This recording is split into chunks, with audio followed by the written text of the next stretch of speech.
Welcome, and settle yourself gently. You are listening to Sleepy Historian. There is no need to adjust anything further. No need to sit up straighter. No need to concentrate too hard. If your eyes are open, they may close when they are ready. If they stay open, that is also fine. This is not a test of attention. It is a long, quiet stretch of time, and you are allowed to drift. Tonight you are not rushing backward into history. You are easing into it slowly, as medieval people themselves often did, without urgency, without precision, and without any clear sense of how long something might take. Before we begin, a small invitation. If you find yourself returning to these long nights of quiet history, you might consider liking the video, or subscribing, or simply coming back again another evening. Not now. Later, perhaps. There is no hurry. Now, let us begin with something that often surprises people. Medieval people were not helpless. They were not constantly confused. They were not endlessly waiting for the future to arrive and save them. They solved problems every day. They did so without clocks, without calculators, without standardized measurements, without instruction manuals, and without modern tools. And most importantly, they did not experience this as a deficiency. They experienced it as normal. When something broke, it stayed broken for a while. When something hurt, it often hurt for a long time. When a question arose, the answer might come days later, or not at all. And yet, life continued. What you will slowly come to understand tonight is that medieval problem-solving was rarely about finding fast solutions. It was about endurance, adaptation, and habit. Problems were not defeated. They were lived with. As you listen, imagine yourself not as an observer standing safely apart, but as someone present, someone with cold fingers, someone waiting, someone whose tools are worn smooth by years of use, whose answers are inherited rather than discovered. You are awake in a world without switches. Darkness arrives fully. Light leaves completely. There is no screen to glow reassuringly in the corner. If you want to light, you must make it.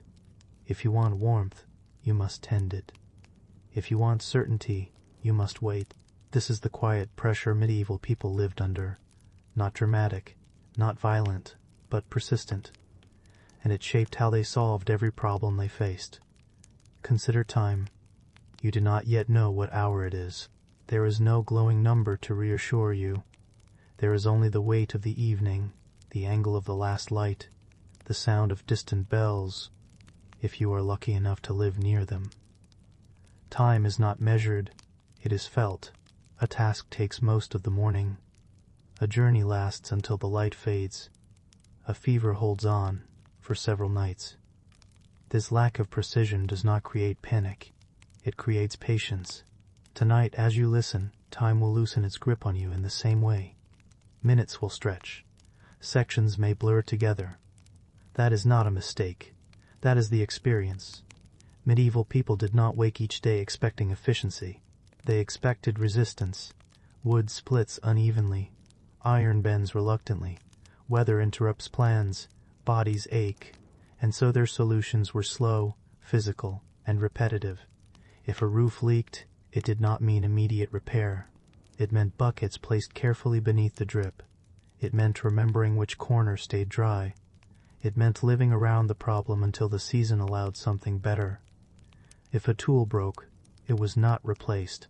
It was tied, wedged, heated, reshaped, or used differently. Good enough was often enough. As you listen, you may notice the narration returning to similar ideas again and again. Waiting, repetition, approximation, endurance. This is intentional. Medieval life was repetitive by necessity. The same actions performed daily built skill, memory, and solutions that did not need explanation. And repetition, as you may already feel, is also calming. There is no sudden danger in this history. No sharp turns. Cold comes slowly. Hunger arrives gradually. Fatigue settles in like fog. Some nights people did not wake again. But most mornings life simply resumed.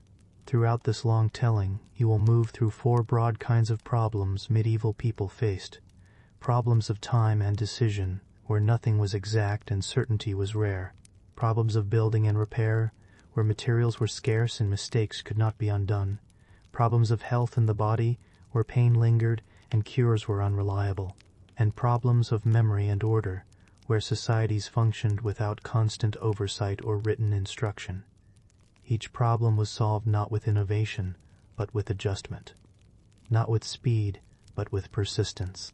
As you lie there now, perhaps feeling the weight of the day finally settling into your shoulders, notice how different this is from modern problem solving. Today, problems demand immediate resolution. Notifications insist. Errors flash. Systems expect responses. In the medieval world, silence followed most questions, and people learned to live inside that silence. If you find yourself drifting, missing a sentence here, losing a thread there, you are still exactly where you should be. These stories do not rely on sharp attention. They rely on atmosphere. You can re-enter at any moment. Now imagine yourself standing inside a small medieval dwelling. The air is cool, the walls are thick, light flickers unevenly. Tools hang where they have always hung. There is a problem here, there is always a problem, and yet no one rushes. You will soon hear how that problem is approached, slowly, bodily, imperfectly, and how solutions emerge not as answers, but as ways of continuing. For now, let your breathing settle. Let the pace slow further. The night is long, and there is plenty of time. You wake without knowing the hour. There is no number waiting for you in the dark. No small, glowing reassurance. Only the quality of the silence and the way the cold sits differently in the room than it did when you fell asleep. In the medieval world, this is how most days begin. Time does not announce itself. It reveals itself slowly, through small signs your body has learned to notice without thinking. You lie still for a moment, listening. If there is movement outside, a cartwheel, a distant voice, the cough of an animal, the day may already be underway. If there is nothing, only the soft settling of the building, then it is likely still early. But early is not precise. It does not need to be. Medieval people did not live inside minutes. They lived inside periods. Morning was not a number. It was the time when light returned enough to work. Evening was not an exact moment. It was when the fire began to matter again. If you were fortunate enough to live near a church, bells helped shape your day, not with accuracy, but with rhythm. Matins in the deep night. Lauds near dawn. Prime, terce, sext, none. Each bell dividing the day into large breathable sections. You do not check the bell. You hear it. Sometimes it is late, sometimes early, sometimes muffled by weather. No one corrects it. The bell is not a measurement tool. It is a reminder. And if you live far from such a sound, time becomes even softer. You watch the wall opposite the doorway. You notice where the light reaches in the morning. You know that when the brightness touches a certain crack in the plaster, it is time to begin, not because a rule says so, because experience does. This way of living inside time creates a particular kind of patience. If a task is not finished today, it moves into tomorrow. If the light fades too quickly, the work waits. There is no sense of being behind. You eat when it makes sense. You sleep when it becomes unavoidable. You work until your body insists you stop. As you imagine yourself here, notice how different this feels from modern urgency. There is still pressure, but it is slow. If you misjudge the light, you may lose an hour of work. If you wake too late, the cold may linger longer in your hands. If you wait too long to begin, the day shortens quietly. Consequences unfold gently. This is how medieval people solved the problem of time. They did not conquer it. They listened to it. Travel follows the same logic. A journey does not take 3 hours. It takes most of the day. It takes until the sun begins to fall. It takes longer than expected. You measure distance by effort, how tired your legs feel, how often you stop, how heavy the pack becomes. Everyone understands this language. When you tell someone you arrived late because the road was bad, no one asks how bad. they know what that means. Time stretches to accommodate reality. Waiting becomes a skill. If you are waiting for someone to arrive, you do not pace anxiously. You prepare for the wait. You sit. You mend something. You adjust your position as the hours move slowly past. This kind of waiting is not empty. It is inhabited. And when people fail to arrive at all, that too is absorbed into the fabric of life. Messages disappear. Journeys end quietly. Some mornings news does not come. There is no alert to explain why. This uncertainty does not produce constant fear. It produces acceptance. When medieval people planned their days, they planned loosely. A task begins after breakfast. Another follows when the light is right. Rest comes when fatigue demands it. The idea of scheduling every moment would feel strange, even dangerous. What if weather intervenes? What if the body refuses? Instead, time bends. This does not mean medieval life was relaxed or easy. Far from it. Working hours could be long. Sleep could be broken. Cold extended the night. But the pressure came from conditions, not from clocks. You work because daylight exists, not because a number commands you. As the day moves forward, you feel time physically. The morning chill lifting slowly, the weight in your shoulders growing. The way sounds change as evening approaches. This bodily awareness replaces precision, and it shapes problem-solving deeply. If something goes wrong, there is rarely an immediate response. There is an adjustment. If a task takes longer than expected, it simply does. If darkness arrives before you are finished, you stop. The problem is not that the task failed. The problem is how to continue tomorrow. Time is elastic, but not forgiving. Winter compresses it. Short days demand careful choices. You learn which tasks matter most in low light, which can wait, which must be done even in discomfort.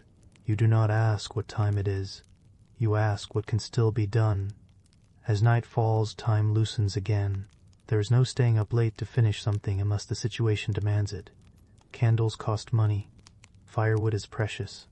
Darkness encourages rest, whether you are ready or not. Some evenings are long and quiet. Others end abruptly when the fire burns low. You sleep when the conditions allow. In this way, medieval people solved time by surrendering to it. They did not divide it into pieces small enough to control. They shaped their lives around its broad movements. As you listen now, perhaps noticing your own sense of time softening, this ancient approach may feel oddly familiar. Your breathing slows, moments blur. This is not lost time. It is time experienced differently.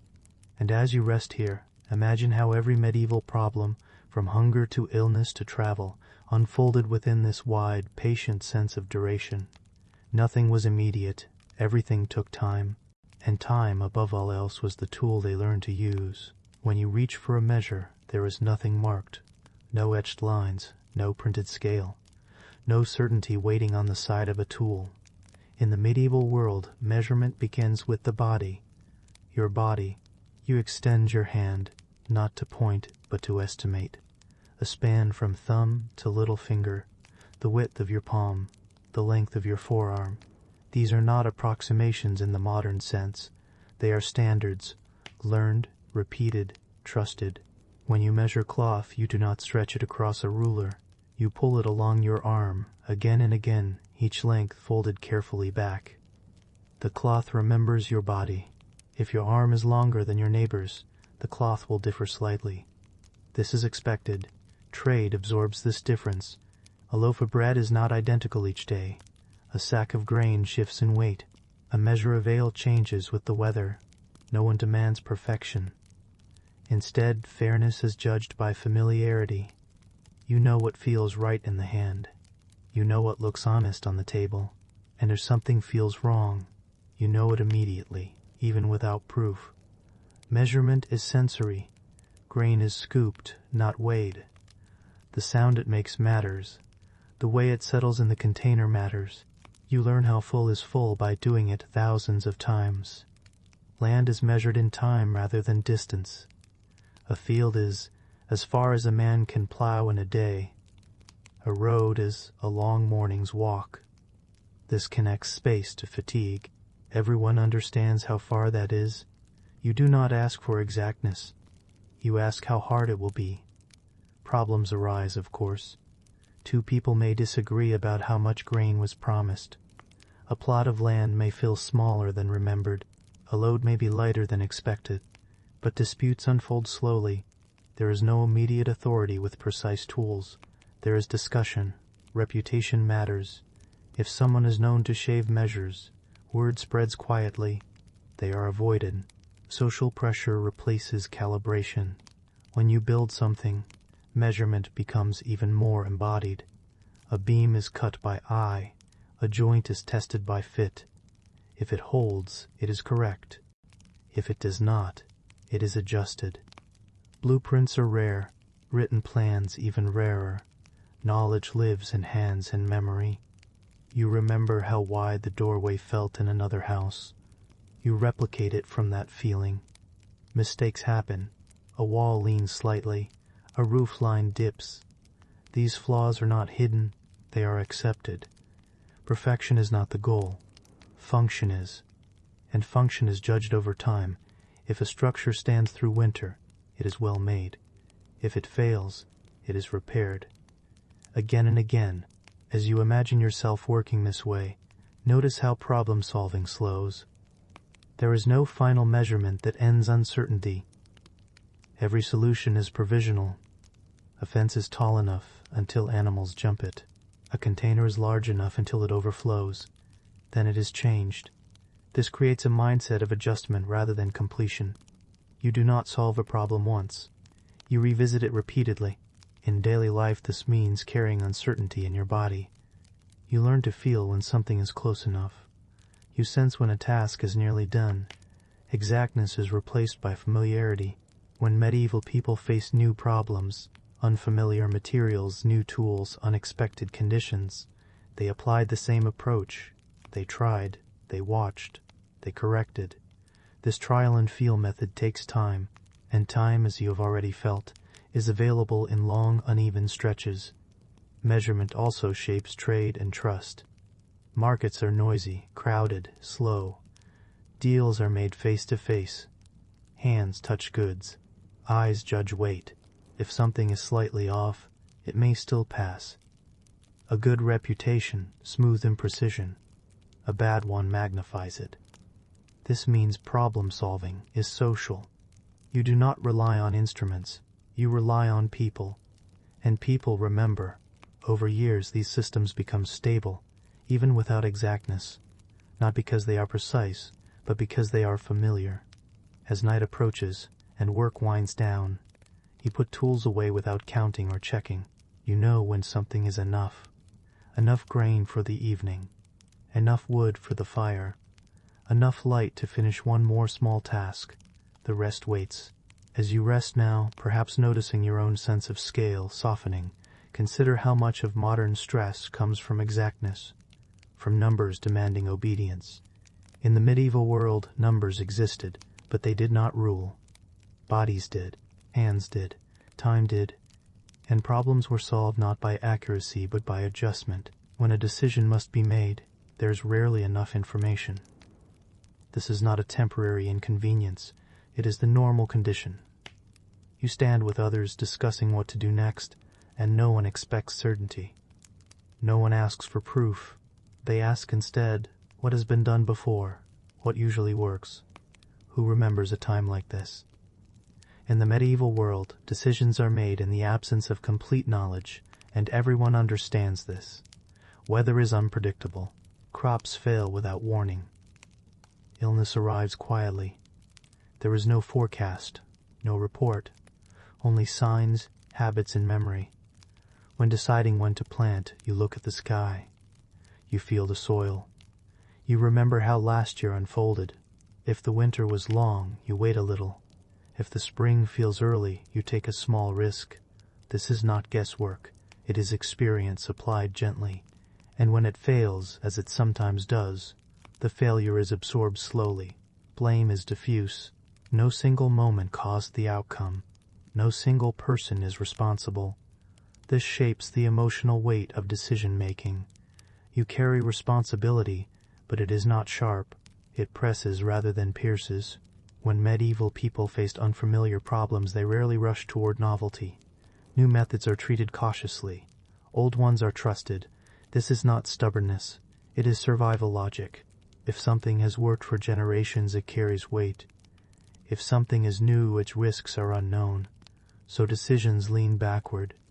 Tradition becomes a tool. When a dispute arises, decisions are made through discussion, not evidence. Stories matter. Someone recalls a similar disagreement years ago. Someone else remembers how it ended. The past guides the present. Even legal decisions often rely on memory and custom rather than written law. What has always been done carries authority. This can feel slow, and it is, but slowness allows room for hesitation. If a decision feels wrong, it may be delayed. Time itself becomes part of the process. There is rarely pressure to decide immediately. Waiting is not failure. It is caution. As you imagine yourself here, notice how different this feels from modern decision-making. Today, speed is rewarded. Decisiveness is praised. In the medieval world, restraint is valued. A hasty decision can ripple outward for years. A cautious one unfolds more gently. This does not prevent hardship. It distributes it. When a decision goes poorly, its effects are felt gradually. A field yields less. A winter feels longer. Supplies run thin. But there is time to adjust. And adjustment is the true solution. This approach to decision-making also shapes leadership. Those in authority are expected to listen more than command. They consult elders. They weigh tradition. Their power is quiet, not absolute. When they decide, it is often after long deliberation. Silence fills the space where urgency might live. In moments of crisis, this can be dangerous. But crises themselves are understood differently. Disaster is rarely sudden. It creeps. Food stores shrink. Cold lingers. Illness spreads slowly. Decisions are made as conditions change, not in anticipation of shock. As night deepens and you feel the day's choices settling into the body, you accept that uncertainty is permanent. You do not expect clarity, you expect continuity, and that expectation shapes everything. Problems are not solved by finding the right answer. They are solved by choosing a path that can be endured. As you rest now, perhaps noticing your own mind loosening its grip on certainty, you may feel the quiet relief of not needing to know everything. In the medieval world, not knowing is normal. And life continues anyway. When something breaks, it stays broken for a while. There is no immediate replacement waiting nearby. No spare part wrapped and ready. No quick solution. You notice the break slowly. A handle loosens. A hinge complains. A blade no longer bites the way it once did. At first you work around it. You adjust your grip. You apply a little more force. You tell yourself it will last one more day. This is not neglect. It is assessment. In the medieval world, objects are not disposable. They are companions. Tools have histories. They have been used by others before you. They have been repaired before. When a break finally demands attention, you do not panic. You sit. You examine the damage by firelight. You turn the object in your hands. The problem is not how to make it new again. The problem is how to make it usable. A cracked wooden handle is wrapped with cord. If cord is scarce, cloth is torn into strips. If cloth is scarce, leather is shaved thin. The repair does not hide the damage. It acknowledges it. If iron bends, it is heated and coaxed back into shape. Not perfectly. Enough. Fire is the primary tool. You know how long to hold the metal by color, not by clock. You know when it is ready by feel. Mistakes happen. Metal weakens. Wood splits. You adjust again. This cycle of repair shapes patience. There is no frustration at imperfection. Imperfection is expected. A tool that still works is a success. If it works differently than before, you adapt. Sometimes repairs fail. A handle snaps during use. A joint gives way. When this happens, there is no anger directed at the object, only resignation. You set it aside. You plan another repair later. Nothing is final. Even objects nearing the end of their usefulness continue to serve. Broken tools become parts. A blade becomes a scraper. A beam becomes firewood. Every fragment has value. This makes problem-solving circular rather than linear. You do not solve a problem and move on. You revisit it again and again in smaller forms. The environment reinforces this mindset. Work is done in cold spaces. Light is limited. Hands are often numb. Fine precision is difficult. Repairs are made with what is available. This leads to creative solutions that are not clever but practical. A peg replaces a nail. A knot replaces a hinge. Weight replaces a latch. The solution must survive daily use, not impress. As you imagine yourself working this way, notice the slow rhythm. Examine, try, adjust, test, repeat. Time stretches around the task. There is no sense of wasting hours. Hours are what you have.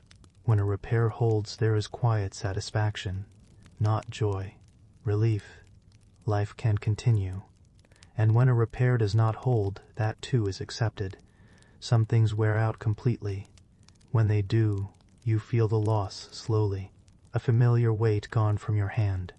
A task now harder, but you do not stop. You find another way. This approach to broken things mirrors how medieval people approached broken situations.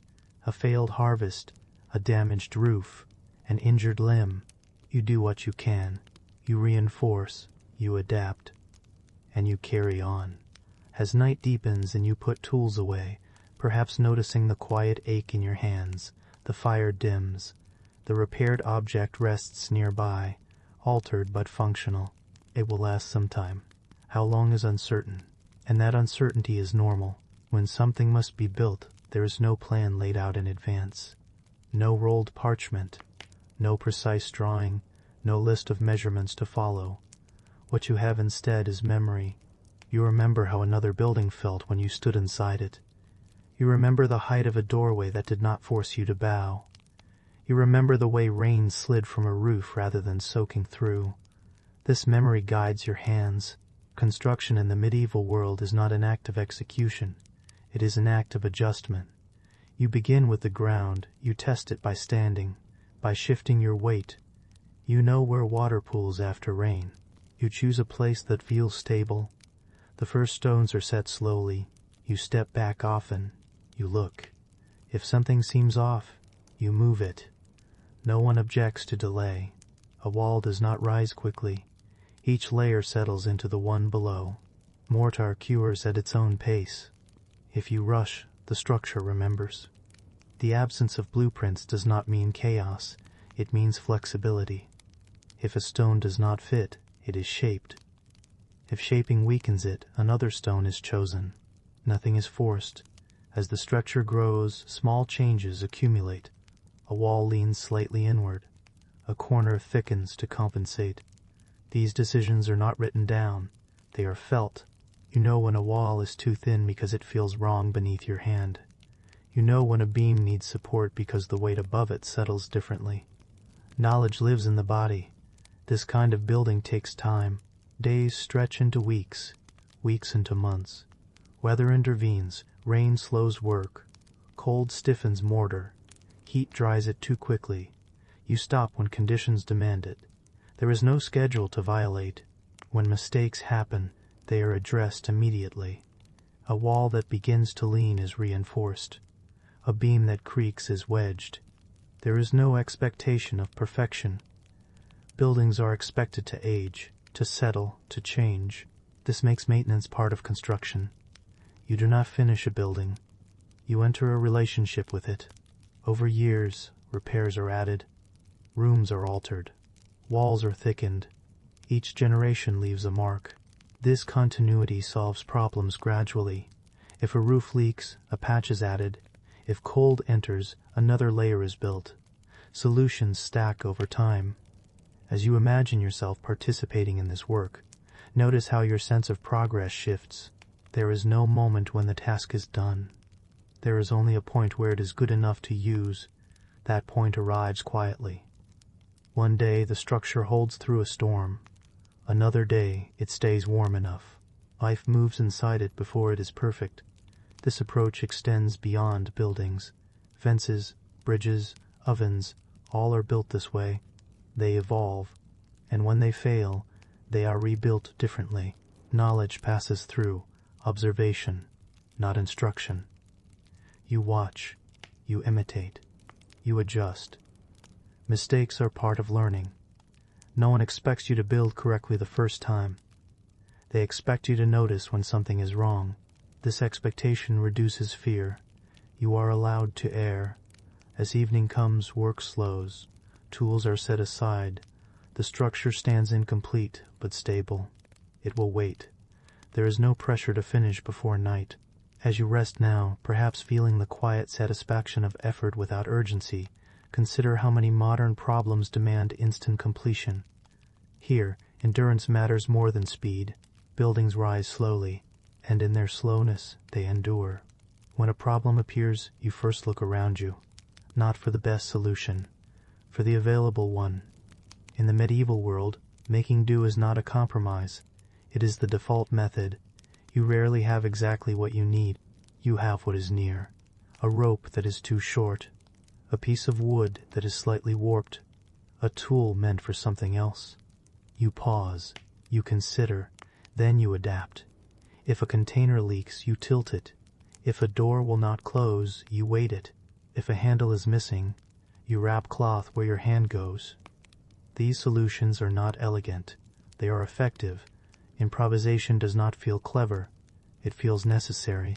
Scarcity sharpens attention. You notice materials others might overlook. Bone becomes a tool. Ash becomes cleaning powder. Old cloth becomes insulation. Nothing is neutral. Everything has potential. This mindset solves problems quietly, without drama. When something fails, you do not search for a replacement. You search for a workaround. Workarounds become habits. A bucket is always placed beneath the drip. A stone always props the door. Over time, these temporary fixes become permanent features of daily life. No one remarks on them anymore. Communities share this knowledge. You borrow tools. You lend materials. If you need something unusual, you ask. Someone nearby may have what you lack, or something close enough. This reduces isolation. Problems are rarely solved alone. Even solitary work is shaped by communal experience. You remember how someone else handled a similar issue. You imitate it. There is no shame in copying. Originality is not the goal. Continuity is. When materials run out, work slows. You wait for conditions to change. Perhaps wood arrives from another village. Perhaps iron is traded later. In the meantime, life continues around the unfinished task. This patience is learned early. Children grow up watching adults pause rather than force solutions. They learn that waiting is sometimes the most effective response. As you imagine yourself here, notice how your expectations shift. You stop looking for completion. You look for balance, enough warmth, enough food, enough stability. This sense of enough solves countless problems. It prevents exhaustion. It allows life to continue despite imperfection. As night falls and work ceases, the improvised solutions remain in place. They will be adjusted tomorrow, or not at all. Some will last years. As you rest now, perhaps feeling the quiet relief of not needing the perfect answer, notice how much of medieval survival depends on acceptance. Acceptance of limits. Acceptance of delay. Acceptance of change. Problems are not enemies. They are conditions. And conditions are lived with. The body is a tool. Perhaps the oldest tool there is. And in the medieval world, it is the primary instrument for understanding problems. You awaken to sensations before you notice the world around you. A stiffness in the back, a dull ache in the joints, a slight chill moving through your fingers. These are not complaints, they are signals. Medieval people learned to read them carefully. Pain is information, not misfortune. Fatigue is a guide, not a barrier. You touch a sore spot. You notice how the muscles respond. You remember how similar tension eased yesterday, or last week, or last winter. This knowledge accumulates slowly. You do not have doctors for every ache. You have yourself, and those who have watched you grow. Even small signals are important. A headache that lingers may indicate cold or dehydration. A bruise that does not fade may signal repeated strain. The body speaks, and you listen. Observation begins with sensation. You notice temperature, light, posture. You track hours of standing, walking, kneeling. You track how food settles in the stomach, how sleep affects your limbs. Over years you develop a kind of internal map. You know when to stop before exhaustion, when to rest, when to push a little further. This awareness solves countless problems before they become crises. A sprained ankle is not diagnosed in a clinic. It is recognized when walking becomes uneven. The pace slows. The injured foot is avoided. Support is improvised. A fever is not logged in a chart. It is noticed in warmth of skin, in slowness of movement, in appetite. You learn to adjust life around it, and the adjustments are small. You sit longer by the hearth. You stop work in mid-task. You take the shortest path home. Over time, these small adjustments accumulate. Pain is managed. Fatigue is contained. Endurance is sustained. Knowledge of the body extends to others. You notice when someone else limps, when they shiver, when their hands tremble from cold.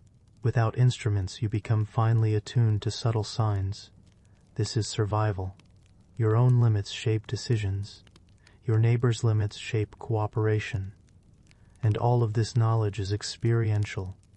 No written text conveys it fully. It is felt in bones, muscles, and breath. As night deepens and you imagine your own body relaxing into awareness, notice the slowness of medieval problem solving. It is not rushed. It is not urgent. It is patient, embodied, and repetitive. Endurance is the solution, not speed, not mastery, but presence. And presence, as you may already feel, carries its own quiet calm. When illness or injury arrives, remedies are rarely complete. Cures are uncertain. Relief is slow. In the medieval world, people treat what they can and endure the rest. Herbs, poultices, and warm water are common tools. Heat is medicine. Rest is medicine. Observation is medicine. You notice subtle changes in the body. You adjust treatments accordingly. A poultice is applied. If it burns, you remove it. If it cools too quickly, you replace it. A fever rises. You provide fluids and warmth. You monitor sleep. You do not expect immediate results. Time stretches around treatment. Recovery is measured in days, not hours. Weeks, not minutes. Sometimes there is no recovery. Some do not wake again. Morning does not come for everyone, but the living continue. Care is gentle and repetitive. You tend the sick daily. You check on them, adjust, feed, and observe. No urgency drives this labor, only attention. When a wound festers, you cleanse it slowly. When an infection spreads, you isolate carefully. You do not panic. You respond to what is visible. This restraint is a form of knowledge. It teaches patience. It teaches endurance. And it teaches observation. You notice which herbs calm pain, which warmth eases chills, which positions allow breath to flow more easily. These are not secrets. They are learned through doing, through repetition, through careful watching. The body is the teacher. Suffering is the lesson. Pain is noted. It is accommodated. It is managed. Even when a cure is impossible, you still act. Action is survival. A patient is turned. Hands are washed. Clothing is adjusted. Food is brought. Heat is maintained. And in these small acts, problems are mitigated. The solution is endurance, not conquest, not eradication. Sustaining life until recovery occurs, or until circumstances force acceptance. Even fatigue is treated this way. You pace work. You shorten labor. You rest when needed. Over time, these slow adaptations become routine. Daily rhythms support survival, and as you imagine these actions now, Perhaps noticing the tension in your own body ease slightly, you can feel the rhythm of medieval problem-solving. Observe, adjust, repeat, endure. There is no sudden victory, no dramatic breakthrough, only slow, patient persistence. This is how life continues when tools, medicine, and knowledge are limited. And this quiet endurance shapes everything: work, travel, building, even thought itself. Discomfort is constant. Cold seeps into the joints. Hunger lingers between meals. Blisters throb after a long walk. Fatigue weighs like a heavy cloak. In the medieval world, these sensations are not unusual. They are normal. People learn to carry them without complaint, to adjust, to live around them. If your hands are sore from labor, you use them differently. You rest when you must. You distribute effort over time. If the cold bites through clothing, you layer. You huddle near fire. You adapt routines to match the conditions. Hunger is treated with small, frequent portions. You pace your work around what can be eaten and digested. The body is constantly giving information. You respond, subtly, in small increments. Discomfort shapes life. It teaches limits. It teaches adaptation. It teaches patience. Even when the problem cannot be solved fully, life continues. A leaking roof is patched enough to prevent serious water damage. A broken wheel is used carefully until it can be repaired. A weak arm carries lighter loads. This is problem solving without triumph, without dramatic results. You accept that some things will always be imperfect. Community helps. Neighbors share warmth, food, advice. They notice fatigue you may not feel. They adjust the work around you. Learning to live with discomfort is part of survival. It teaches attention to detail. It trains endurance. It forms quiet resilience. As you imagine this life, notice the slow rhythm of adaptation. Each day repeats, subtly changing. Tasks are performed with slight variations. You adjust to new aches, weather, and fatigue. Over months and years, this repetition forms skill. Efficiency emerges slowly. Problems that once seemed insurmountable become manageable. Even the young learn this. Children watch. They imitate. They internalize the pace of life. No one is hurried. No one is forced to act beyond capacity. Discomfort is expected. Adjustment is routine. Endurance is the solution. When night comes and you finally rest, you feel a subtle shift. The body releases tension. The fire dims. The wind presses softly against walls. And the knowledge that tomorrow brings repetition is comforting in a quiet way. Problems are not conquered, they are lived with, and living with them patiently and attentively is how survival is achieved. In the medieval world, everything has a cost, and every cost is felt over time. Food does not appear instantly. Firewood is gathered slowly. Water is hauled by hand. Clothing wears thin and must be repaired repeatedly. People learn to manage resources not by counting them, but by feeling their scarcity. A sack of grain is measured by how many meals remain, not by weight. A candle is judged by how long it burns. A log is placed carefully into the hearth, not to create heat quickly, but to last until the next day. You learn to stretch what you have. Not desperately, but deliberately. Planning is slow. You think several days ahead, considering what may fail or change. You adjust as conditions shift. If snow is coming, you gather extra wood. If rain lingers, you patch roofs again. If food stores shrink, meals are lighter, shared carefully among the household. This is not sacrifice in the modern sense. It is routine awareness. Small choices accumulate. You save a small bundle of twigs. You preserve a bit of cheese. You decide not to light a fire for every little task. Over time, these small adjustments prevent crises. Resource management is social as well as personal. Villagers notice scarcity in one another. They share, barter, or lend. Trust becomes a resource itself. Reputation matters more than exact accounting. This slow approach applies to labor too. Work is paced according to energy, materials, and season. A carpenter does not try to finish a chair in one day. He divides labor into small, sustainable stretches. He preserves both materials and his own strength. This rhythm reduces waste. It reduces risk. It reduces exhaustion. Failure still happens. Grain may spoil. A roof may collapse under heavy snow.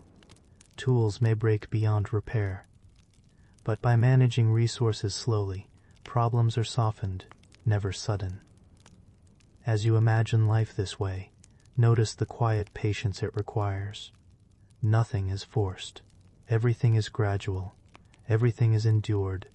Even when scarcity presses, there is a sense of control and measured action. You learn to move slowly, deliberately, observing what is available. The medieval world teaches that haste is dangerous, slowness is safety, and by moving with the rhythm of resources, solutions emerge naturally. You live within limits, and those limits shape how you respond to every challenge. Work in the medieval world is not dictated by hours on a clock. It is dictated by the body, the season, and the weather. You rise with the light, or just before it.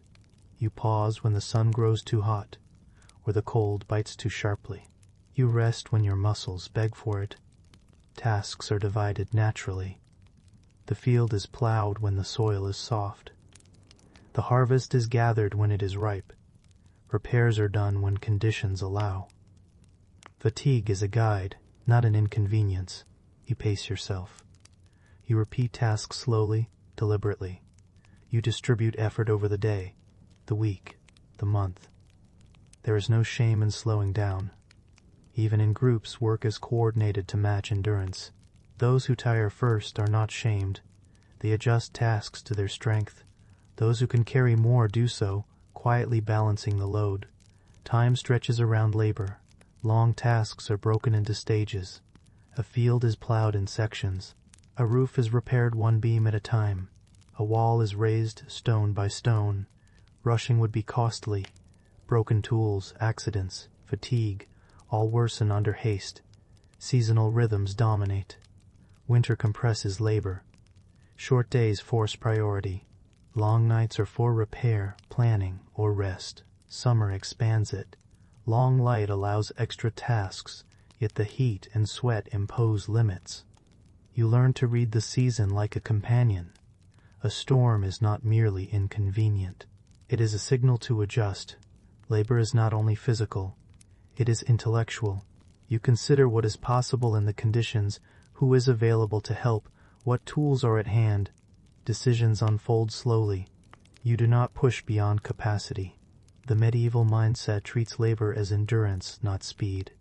Repeated, deliberate effort solves more problems than frantic work ever could. Over years, you internalize the rhythm. You know how long a task takes before it begins. You know how to conserve energy for days ahead. You know when to pause without regret. As night falls and the labor of the day winds down, the tasks completed and those deferred blend quietly. You rest. The body relaxes. Tomorrow will bring more work, but you are prepared. The solution to problems is persistence, guided by awareness of your limits. And in that awareness lies calm.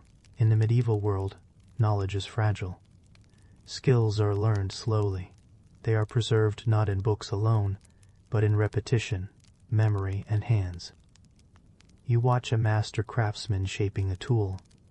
He does not measure with numbers. He measures with experience. Each motion is practiced hundreds of times, yet slightly adjusted for each task. Learning is patient. A child observes. A novice imitates. Mistakes are corrected gently. Success is gradual. Knowledge is embedded in the body. You remember how to fit a joint. You remember how to bend iron just enough. You remember the sound of grain filling a sack. You remember how your hands tire after a long day. These memories become tools. They are consulted constantly. When a problem arises, you reach for these stored habits first. You do not search for an abstract solution. You use what has been proven over time. Even as materials change slightly, the method adapts. If a new type of wood is available, you learn its behavior by comparing it to what you know. If a new rope frays differently, you adjust how you tie it. The process is subtle. You do not stop to write everything down. The act of doing and observing is the recording, and the community preserves knowledge collectively. Stories are told, techniques are shared, customs are repeated. A broken wheel is fixed today in the same way it was fixed last year. A field is sown as it has been sown for decades. This continuity prevents failure. Even in scarcity, skill is maintained. Even in fatigue, solutions persist. Problems are solved because the knowledge to solve them is embedded, alive in those who act. You notice a slight shift. Even when new challenges appear, there is confidence, not certainty, not mastery, but the quiet assurance that someone, somewhere, has done this before. And if not, the approach remains the same. Observe, adjust, repeat, endure. Over time, this conserves both resources and human effort. It shapes life itself. As you imagine this continuity, notice your own mind slowing. You appreciate repetition. You see value in patience. You feel the rhythm of long experience guiding your hands and thoughts. The medieval approach to problem solving is thus enduring, slow and quiet. It is not dramatic. It is not instantaneous. It is persistent, careful, and calm. As the night deepens and your own breathing settles into quiet rhythm, consider how different the medieval world was from your own. There were no instant answers, no precise tools, no guarantees. Yet life continued day after day because people learned to move slowly, to notice, to adjust, and to endure. Problems were always present. Some were small, a cracked tool, a leaky roof, a stubborn field. Others were persistent, hunger, cold, fatigue, illness. No one expected miracles.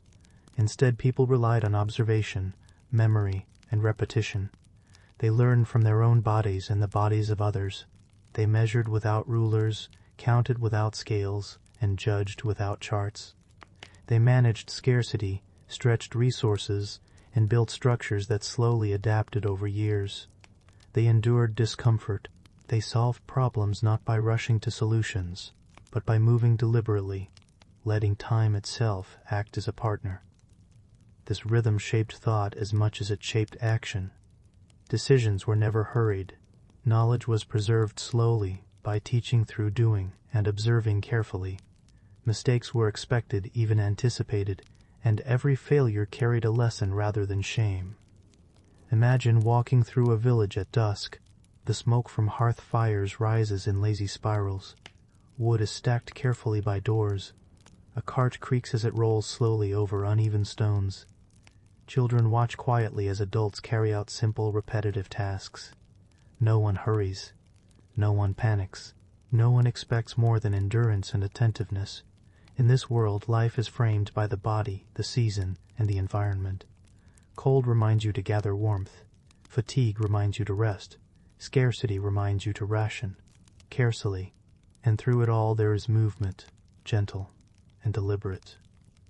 Each action flows into the next, each day leading to the next without urgency, without drama. Even hardship is measured in increments. A storm will erode a roof slowly. Food supplies dwindle gradually. Illness spreads quietly. You do not confront the sudden catastrophe. You live with the creeping pressure, adjusting slowly, continuously. In these quiet rhythms, survival emerges, and it is in noticing these rhythms, in participating in them, that a certain calm exists.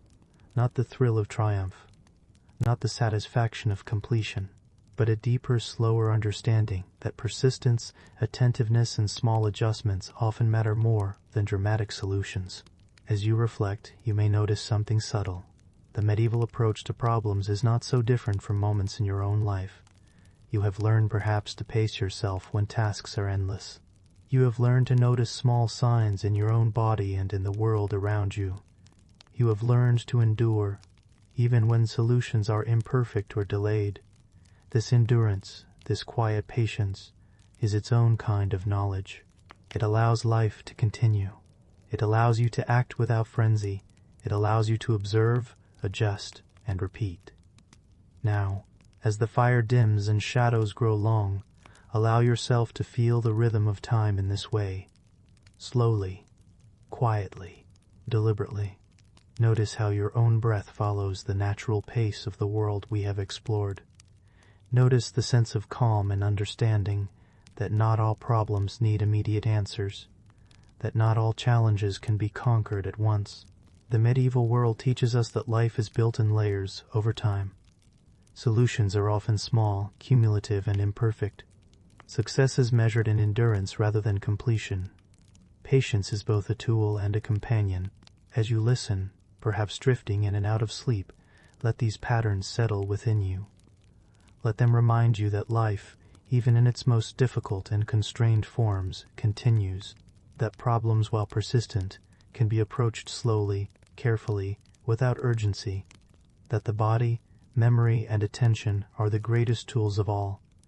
In the quiet of this understanding, allow yourself to release modern expectation. Let go of instant results. Let go of perfection. Instead, embrace the gentle rhythm of observation, adaptation, and endurance. The fire burns low. The night is long. You are not rushed. You are not pressured. You are allowed to move slowly, to adjust, to endure, just as people did centuries ago. As this reflection lingers, imagine the village fading into quiet darkness. The tools rest. The buildings stand, imperfect but enduring. The people rest, bodies and minds settled. Problems await, as they always will. And yet, life continues. You have walked with them, slowly, deliberately, through their days.